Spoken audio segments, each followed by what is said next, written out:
Hello, আসসালামু আলাইকুম। আজকে দেশি মোরগ আর পোলাও রান্না করবো ইনশাআল্লাহ। অবশ্যই আমার সাথেই থাকবেন। দেশি মোরগ মানে রাতা আর কি, আমাদের এলাকায় রাতা বলে, কোনো কোনো এলাকায় রাওয়া বলে, মানে পুরুষ মোরগ যেটা আর কি। তো এদিকে আমার মোরগের রান্না চলতেছে। আমি কি কি দিলাম অবশ্যই আপনারা খেয়াল করবেন। আমি আমার মতো রান্না করার চেষ্টা করি। অবশ্যই আমি যে সঠিক এটা বলবো না। আপনার যদি ইচ্ছা হয় অবশ্যই আমার চ্যানেলটি সাবস্ক্রাইব করবেন এবং আমার রান্নার ভিডিওগুলো দেখবেন যদি ভালো মনে হয়।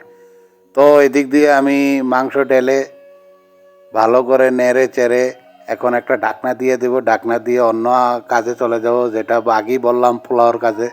তো পোলাওর কাজে কি কি ব্যবহার করলাম সেটাও আপনাদেরকে দেখালাম। আমি আবারও বলি, আমি যে সঠিক সেটা আমি বলবো না। আমি আমার মতো রান্না করার চেষ্টা করি। যদি আপনার ভিডিও ভালো লাগে অবশ্যই আমাকে সাবস্ক্রাইব করে পাশে থাকবেন। আপনি যা রান্না করার ভিডিও করেন অবশ্যই আপনারটা আপনার জায়গা অবশ্যই সঠিক। এটা ভাবার কোনো ইয়ে নেই যে আমারটাই সঠিক আপনারটা ভুল, আপনারটা সঠিক আমারটা ভুল।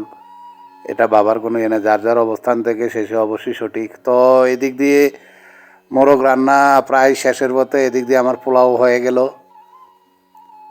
দেখুন পোলাও কত সুন্দর জর্জরা হয়েছে। তো আমার পোলাও এদিক দিয়ে হয়ে গেল। তো আমি একটু বেরেস্তা দেবো পোলাওর উপরে। বেরেস্তাটা দিলে গ্রানটা অনেক সুন্দর হয়, দেখতেও অনেক ভালো দেখায়।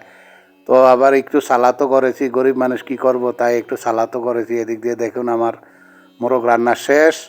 আমি এখন মোরগ উঠিয়ে নিলাম। মোরগের সাথে কিন্তু আমি আলুও দিয়েছি, কারণ আলুটা আমার খুবই পছন্দের, তাই আমি আলুও দিয়েছি।